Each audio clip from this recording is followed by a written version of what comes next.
Bonjour mes chers élèves de la première année collège, je suis votre professeur d'SVT et ce cours est dédié aux élèves du collège Le Grand Arc-en-Ciel. Donc aujourd'hui nous allons voir la deuxième partie de notre chapitre 3 qui est l'échelle stratigraphique. La dernière fois nous avons vu les fossiles et la fossilisation, surtout l'importance de la fossilisation dans les roches sédimentaires. Donc tout est relié au chapitre 2. Donc aujourd'hui, l'échelle stratigraphique, d'abord, c'est la division des temps géologiques depuis la naissance de la Terre jusqu'à actuellement. Et cette division a été pratiquée grâce à des géologues et à des paléontologues. Et elle a été basée sur l'étude des roches sédimentaires et l'âge relatif des strates qu'elles forment. Parce qu'on sait que les roches sédimentaires, comment on les reconnaît quand ils sont en affleurement, grâce aux strates qu'ils forment, c'est-à-dire les couches parallèles les unes sur les autres.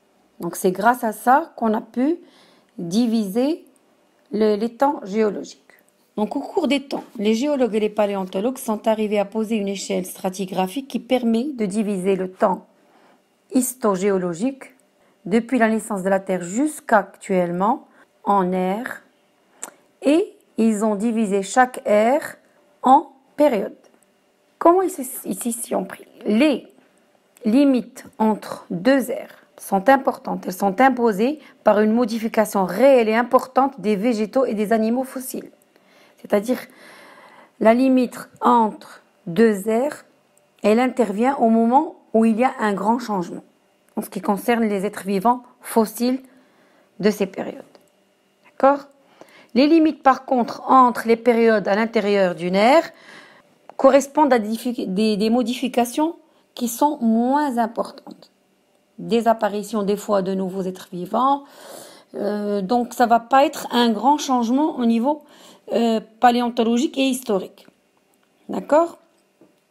Donc, pour arriver à ça, à diviser les temps en 4 ères, oui, parce qu'il y a eu le primaire, le secondaire, le tertiaire et le quaternaire actuel, d'accord?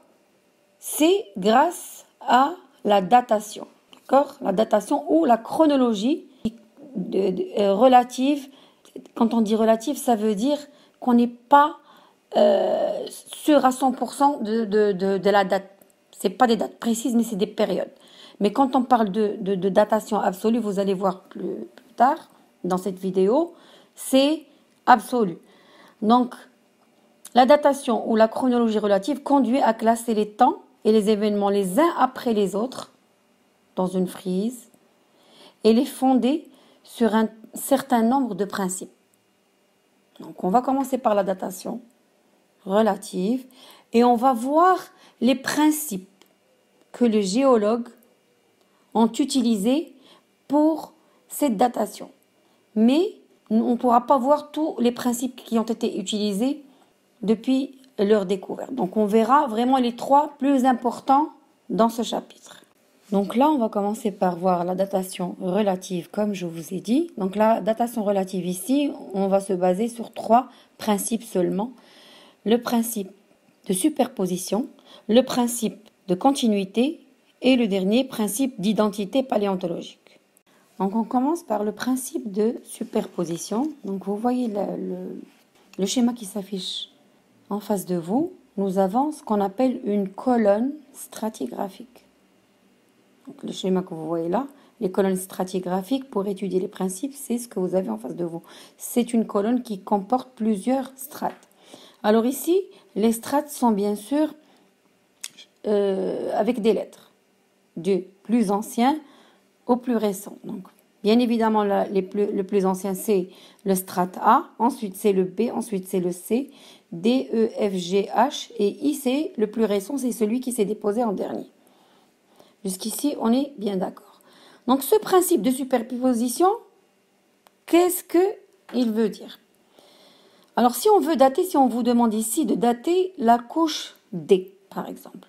Donc, la couche D, elle est plus récente que la couche C, que celle qui est en dessous. D'accord? Parce Parce que la couche C s'est déposée. Après ça, la couche D, elle est venue se déposer au-dessus. Et la couche D, encore une fois, elle est plus ancienne que la couche E. Parce que E s'est déposée après elle. C'est ça le principe de superposition. La couche D est plus ancienne que la couche E et plus récente que la couche C. C'est tout. Donc c'est une petite datation relative. Quand on est devant un affleurement, on date de cette façon. On dit la couche du milieu, elle est plus ancienne que celle qui est au-dessus, et elle est plus récente que celle qui est en dessous. C'est aussi simple que ça. D'accord? Donc maintenant, nous allons voir le principe de continuité. Bon, l'image qui s'affiche en face de vous, cette fois, nous avons deux colonnes parce qu'on va parler d'une couche qui est étendue, qui peut aller sur plusieurs kilomètres. Par exemple, si on prend une couche qui commence à Rabat, qui se termine à Skhirat ou Bouzniqa, quelque chose comme ça, d'accord? Donc là, nous avons les deux colonnes, point de départ et point d'arrivée de la couche. On remarque qu'entre les deux colonnes, il y a une petite discontinuité, d'accord? Comment est-ce qu'on peut savoir que la couche B, c'est ça ce qui nous intéresse, et B', a le même âge? Le principe de continuité, qu'est-ce qu'il dit? Une couche peut avoir le même âge sur toute son étendue, c'est-à-dire du début jusqu'à la fin, si il y a trois conditions.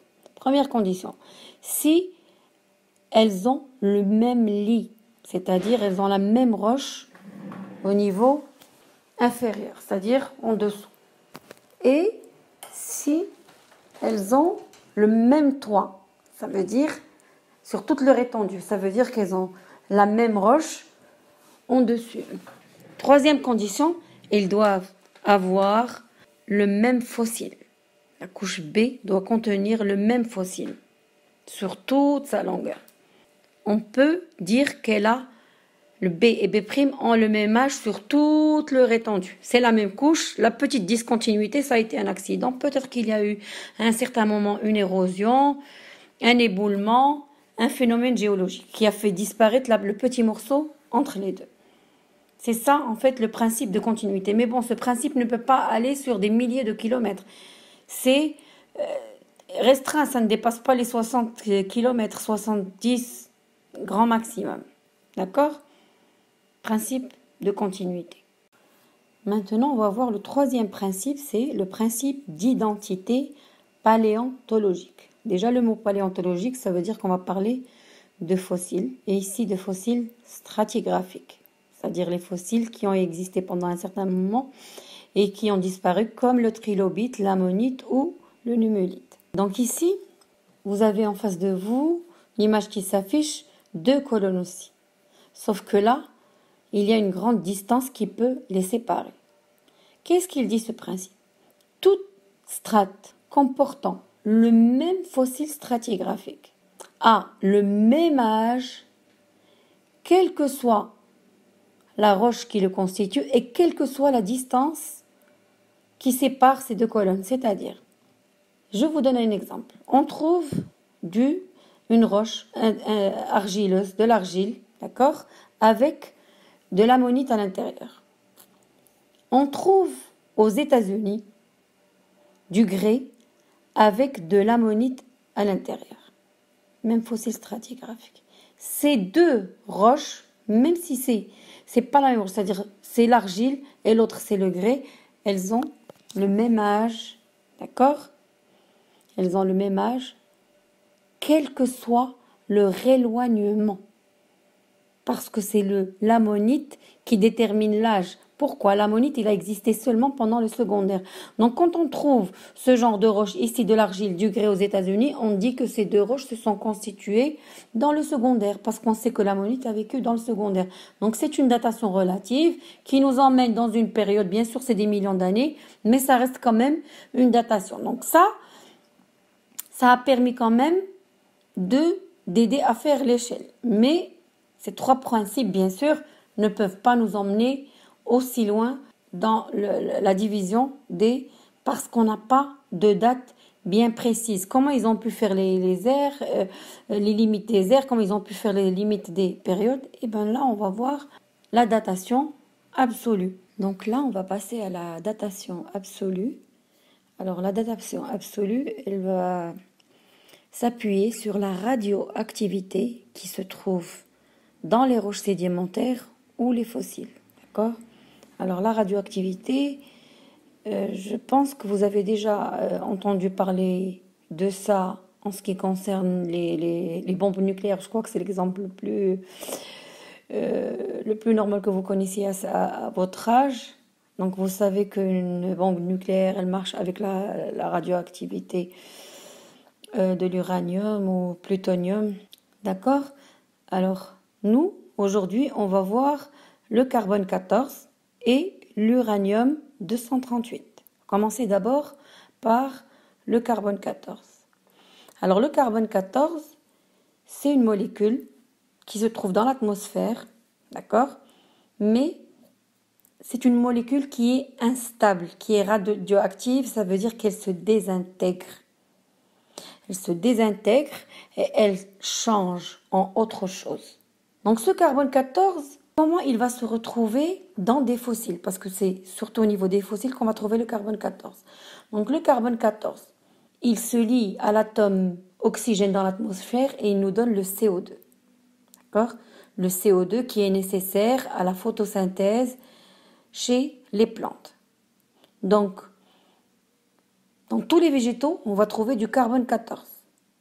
Et chez les autres êtres vivants animaux ou l'être humain, on va les trouver par ingération. C'est-à-dire, lorsqu'on mange des végétaux, on a le carbone 14 qui va rester dans notre corps, c'est-à-dire surtout au niveau de nos os, de nos dents, de tout ce qui est solide. Parce qu'on sait que dans les fossiles, ce qui va rester, ce sont tout ce qui est les parties solides.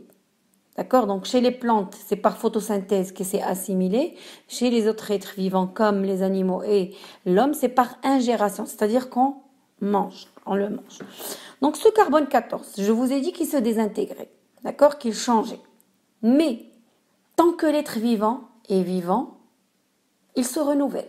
Donc on aura toujours la même quantité de carbone 14 dans notre corps, tout le long de notre vie. Le jour où l'être vivant meurt, là, le carbone 14 va se désintégrer. Mais il ne va pas se désintégrer comme ça du jour au lendemain. Non, il a ce qu'on appelle une demi-vie.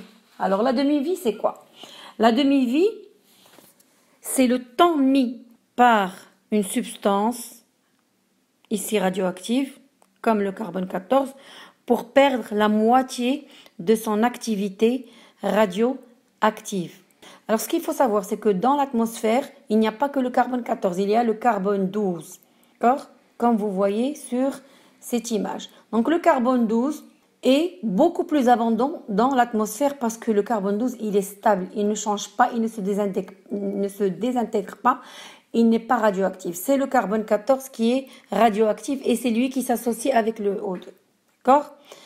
Donc ce carbone 14, il est si on voit le rapport entre le carbone 12 et le carbone 14, va trouver des millions de carbone 14 pour un atome de carbone, des millions d'atomes de carbone 12 pour un seul atome de carbone 14. D'accord? Donc quand l'être vivant, on revient à l'être vivant quand il meurt. Comment ce carbone 14 va se désintégrer? Alors la demi-vie du carbone 14, c'est 5730 années. C'est-à-dire que si dans un échantillon, un fossile, au départ, avant que l'être vivant ne meure, il y avait 4 carbone 14, au bout de 5730 ans, il n'y aura plus que 2 molécules de carbone 14 qui se seront transformées, les 2 autres se seront transformées en azote 14. D'accord? Donc, pour dater les fossiles, c'est simple. Il y a un appareil pour mesurer la quantité de carbone 14. Donc, quand on voit qu'il n'y a plus que la moitié, on sait que ça fait 5730 ans que cet être vivant est mort. D'accord? Donc, et ainsi de suite, jusqu'à ce qu'il n'y ait plus de carbone 14. Mais ce carbone 14, même si sa datation est absolue, elle ne peut pas aller très loin. Elle ira jusqu'à 50 000 ans seulement. Donc, tout ce qu'on va dater à partir du carbone 14, c'est 50 000 ans. On n'ira pas plus loin. On sait que la Terre, elle est née depuis 4 milliards et demi d'années. Donc, les fossiles, ça s'arrête ici pour la datation absolue. Maintenant, les roches sédimentaires. Là, les roches sédimentaires, elles contiennent d'autres métaux qui sont radioactifs, dont l'uranium, que je pense la majorité de vous connaissent. Alors, l'uranium, il existe lui aussi comme le carbone 14 sous plusieurs formes. Donc, je vous ai dit qu'il y avait le carbone 12. Il n'y a pas que le carbone 12 avec le carbone 14, il y en a d'autres. Maintenant, l'uranium, lui aussi, il existe plusieurs isotopes. Mais là, nous, on va parler de l'uranium 238. Pourquoi? Parce que le 238, il est radioactif. Il y a d'autres uraniums qui ne vont pas être radioactifs. C'est-à-dire que lui aussi, il va se désintégrer au bout de quelque temps, c'est-à-dire sa demi-vie. Alors, la demi-vie, c'est ce qui nous intéresse ici. La demi-vie de l'uranium 238, elle est de 4 milliards 468 000 années à peu près, c'est-à-dire 4 milliards et demi d'années. C'est l'âge de la Terre. Donc maintenant, vous commencez à comprendre comment on a pu mettre une échelle stratigraphique et diviser les temps géologiques. C'est grâce aux sédiments et aux fossiles. Donc les roches sédimentaires, quand ils trouvent de l'uranium 238, parce qu'il est très abondant dans la croûte terrestre, ils vont voir sa demi-vie et ils vont dire à quel moment cette roche s'est déposée. Donc, on peut aller avec l'uranium 238 jusqu'à la naissance de la Terre. C'est ainsi qu'on peut avoir un âge absolu à quelques années près.